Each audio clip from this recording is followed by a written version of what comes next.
This channel does not promote any violent, harmful, or illegal activities. All content provided by this channel is meant for an educational purpose only. এবার নজর রাখবো দক্ষিণবঙ্গের বন্যা পরিস্থিতির দিকে। Man-made বন্যার তত্ত্বেই ফের অনড় রইলেন মুখ্যমন্ত্রী। ফের ডিভিসিকে আরও একবার নিশানা করলেন মমতা বন্দ্যোপাধ্যায়। প্রত্যেক বছর ডিভিসি জল ছাড়ায় ম্যানমেড বন্যা আক্রমণ করলেন Mamata Bandyopadhyay.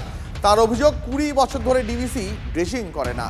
Mascot spin control ল্যাবের পরীক্ষায় এটি প্রমাণিত। কেয়াসেট আলোপেক্স পেন্টা অ্যাক্টিভ নতুন চুল গজাতে সাহায্য করে, চুল পড়া বন্ধ করে। Keyaseth Alopex penta active 10 hair fall প্রবলেমের একমাত্র সলিউশন। যাক গিয়ে না, আমার কি যায় আসে? ডিবিসির থেকে পাওয়ার সেক্রেটারি ছিল ডিরেক্টর, রিজিগনেশন করে দিয়েছে। সবই তো নিয়ে গেছে কলকাতা থেকে সরিয়ে। বাকি কি আছে?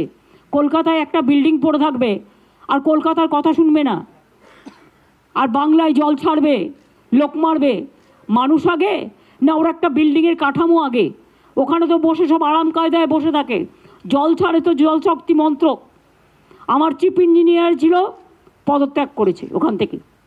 আমার পাওয়ার সেক্রেটারি ছিল শান্তনু বোস, পদত্যাগ করেছে। আমরা চাই না সেই অর্গানাইজেশন যারা জল ছেড়ে মানুষ মারে। ডিবিসি তো তৈরি হয়েছিল বন্যা থেকে মানুষকে বাঁচানোর জন্য। 4 লক্ষ কিউসেক মেট্রিক কিউসেক টন তারা জল রাখতে পারতো। আর আজকে 20 কোথায় নেমে এসছে? রাস্তার সমান নেমে এসছে। 20 বছর ধরে ড্রেজিং করে না, ডিসিলটেশন করে না, ফরাক্কায় করে না, মানুষ জলে ডুবিয়ে মারে। আজকে উনি গেছেন বীরভূমের লাভপুরে। লাভপুর কি ডিভিসির ক্যাচমেন্ট এরিয়ার মধ্যে পড়ে? তাহলে লাভপুরে বন্যা হলো কেন? লাভপুরে বন্যা হয়েছে তার কারণ ম্যাসেঞ্জর ড্যাম থেকে মমতা বন্দ্যোপাধ্যায় জল ছেড়ে দিয়েছেন, এবং ম্যাসেঞ্জর ড্যাম থেকে 15, 16, 17, 18 4 দিন যে পরিমাণ জল তিলপাড়া ব্যারেজ থেকে ছাড়া হয়েছে তার পরিপ্রেক্ষিতে বীরভূমের বিস্তীর্ণ অঞ্চল ফেসে গেছে। মুর্শিদাবাদের একটা অংশ ফেসে গেছে।